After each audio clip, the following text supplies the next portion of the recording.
Hello बच्चों, कैसे हो आप। बेसिक टू बेस्ट हिंदी शिक्षा में आपका स्वागत है। मैं आपकी साई गीता टीचर। आज आपको औपचारिक पत्र यानी कि फॉर्मल लेटर्स, जो ऑफिशियल लेटर्स होते हैं उसके बारे में बताना चाहती हूँ। तो इसमें कई तरह के होते हैं। विद्यालय के प्रधानाध्यापक को लिखना, वो भी ऑफिशियल है। उसके बाद हमारी क्लास टीचर को लिखना, वो भी। उसके बाद किसी विद्युत विभाग को लिखना कि बिजली बहुत कट रही है, एग्जाम्स के टाइम आ गए हैं, बच्चे पढ़ाई कर रहे हैं, हमें दिक्कत हो रही है, वैसा पत्र। या नगर पालिका, म्युनिसिपैलिटी ऑफिस को लिखना है कि रास्ते खराब हो गए हैं, कई दुर्घटनाएं हो रही हैं, तो कृपया आप इसके लिए कुछ करें, कोई कदम उठाएं, ऐसा कुछ। या फिर आप लिख सकते हो किसी पुस्तक, जो हमारे उसे हम क्या कहेंगे, पब्लिशर्स जो हैं, जो हमारी किताबों को छापते हैं, उनके लिए कि मुझे कोई एक व्याकरण की किताब चाहिए या क्लास 10 की कोई एक अभ्यास पुस्तिका चाहिए, कृपया आप मुझे वो भिजवा दें। तो ऐसे हम जब भी औपचारिक पत्र लिख रहे हैं तो हमें इस तरह से आपको, या संपादक एडिटर को लिखना है, ये सभी पत्र आपके औपचारिक पत्र के अंतर्गत आएंगे। तो औपचारिक पत्रों में भी अलग अलग प्रकार होते हैं, लेकिन मैं एक हेडिंग औपचारिक पत्र दे रही हूं। तो यहां पर देखिए, पहला नंबर क्या है, मैंने नंबर्स दे दिए ताकि आपको सुविधा होगी। बहुत अधिक सुविधा हो जाती है ऐसे, आप कुछ भी मिस नहीं करोगे ये 19 नंबर्स से। और अगर 20 में लिखना है तो आपके विद्यालय का नाम या ऐसा कुछ, बट 19 ठीक है। तो नंबर 1 क्या होगा, परीक्षा भवन, क्योंकि आप जब भी लिख रहे हो आप एग्जामिनेशन हॉल में बैठ के लिख रहे हो।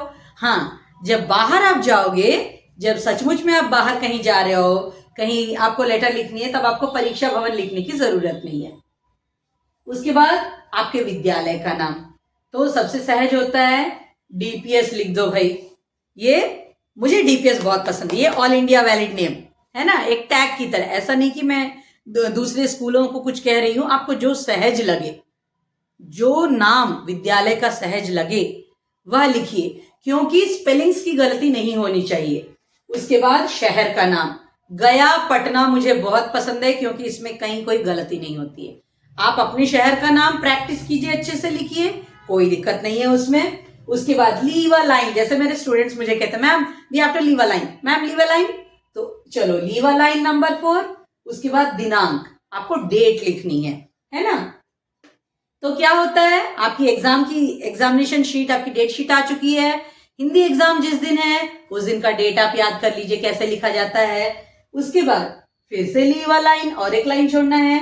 सेवा में, तो हमारे पास जो बच्चे पढ़ते हैं, ऑनलाइन हो या ऑफलाइन हो, किसी को पढ़ना है तो आप आराम से मैसेज कर सकते हो मुझे।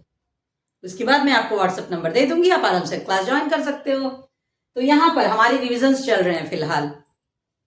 यहां पर सेवा में है ना, अब हम किसी को तो लिखेंगे सेवा में। पदाधिकारी, कौन से पदाधिकारी हैं, कौन से पद पे हैं वो, उनका डिजिग्नेशन क्या है, वे प्रधानाध्यापक हैं या वे मतलब पुलिस विभाग के अध्यक्ष हैं, या कोई थाना कर्मचारी हैं, या कोई बिजली कर्मचारी हैं, या कहाँ हैं, वो चीज हमें लिखनी है। उसके बाद कार्यालय, उनका ऑफिस क्या है। अगर आप प्रधानाध्यापक को लिख रहे हो तो अपने स्कूल का नाम लिख दोगे, जिस स्कूल का, या फिर किसी दूसरे स्कूल के प्रिंसिपल सर को अगर आप लिख रहे हो लेटर तो उस स्कूल का नाम लिखोगे, इस तरह से। या फिर महानगर पालिका, नगर पालिका म्युनिसिपल ऑफिस, वहां के लिए लिखोगे तो महानगर पालिका कार्यालय। उसके बाद शहर का नाम फिर से लिखना है। उसके बाद एक लाइन छोड़नी है हमें, विषय, आप पत्र क्यों लिख रहे हो, विषय तो आपको लिखनी पड़ेगी, तो आप उस पत्र का विषय यहां पर लिखोगे। विषय लिखने के बाद, विषय बहुत शॉर्ट में लिखना है, 2-3 लाइन में नहीं, एक लाइन में समाना है उसे। उसके बाद फिर से एक लाइन छोड़नी है हमें, महोदय या महोदया, मतलब मैडम या सर, महोदय महोदया। उसके बाद हमारा शुरू होता है, सविनय निवेदन यह है कि आपको जो भी मैटर लिखना है, अगर बिजली विभाग को लिख रहे हो कि बहुत ज्यादा पावर कट हो रहा है, या फिर आपके इलाके में, आपके घर के पास कोई पेड़ गिर गया है जिससे तारें टूट गई है बिजली की और घर में बिजली नहीं है, तो आप लिखो इस बात को। या अगर नगर पालिका को लिखना है कि आपके घर के सामने में बहुत बड़े बड़े गड्ढे हो गए हैं रास्ते में, कृपया आप इस पर ध्यान दें, वैसे लिखो। प्रधानाध्यापक को लिखना है कि मेरी बड़ी दीदी की बड़ी बहन की शादी हो रही है, मुझे 4 दिनों की छुट्टी चाहिए, तो वैसा लिखो। जो आपको यहां लिखना है पूरा विषय अच्छे से ठीक से लिखो। डेट्स के साथ, अगर डेट्स जरूरी है तो। उसके बाद जैसे हम सबसे पहले सीखते हैं बुखार के लिए पत्र। तो ज्वर से पीड़ित होने के कारण डॉक्टर ने मुझे कहा है कि दिनांक इतना से इतना तक आप विद्यालय ना जाएं और घर पर रहकर आराम करें। अतः आपसे विनती है कि आप हमें 3 दिनों की छुट्टी, 4 दिनों की छुट्टी देने की कृपा करें। इस तरह से हम सीखते हैं पहला पत्र। तो उसके बाद किया नंबर 16 में आप पैराग्राफ चेंज करोगे और लिखोगे अतः। अतः लिखकर देयरफॉर, अतः लिखकर आप उनसे फिर से प्रार्थना करोगे कि आपकी इस प्रार्थना को भी स्वीकार करें।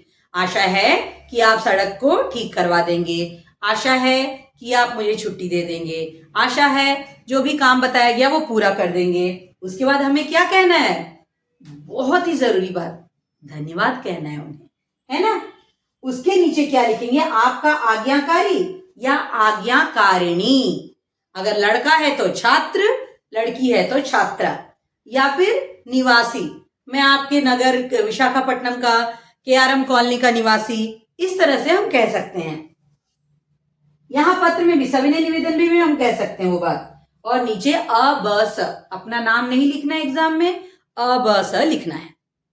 तो ये हमारे पत्र का एक प्रारूप मैंने दिया। आई होप आप सबको पत्र समझ में आया होगा। कैसे औपचारिक पत्र लिखते हैं इसकी प्रैक्टिस आप कीजिए। कई तरह के पत्रों की प्रैक्टिस कीजिए जो एग्जाम में आ सकती हैं। पिछले साल या उससे पहले के क्वेश्चन पेपर्स में जो है वो प्रैक्टिस कीजिए। और इसी प्रारूप में नंबर 1 से 19 तक लिखकर कोशिश कीजिए कि किस नंबर पे कौन सा लाइन आपको लिखना है, तब आपको बिल्कुल गलती नहीं होगी।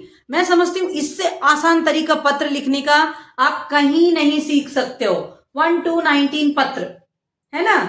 शुद्ध हिंदी सीखिए, अच्छी हिंदी सीखिए। धन्यवाद।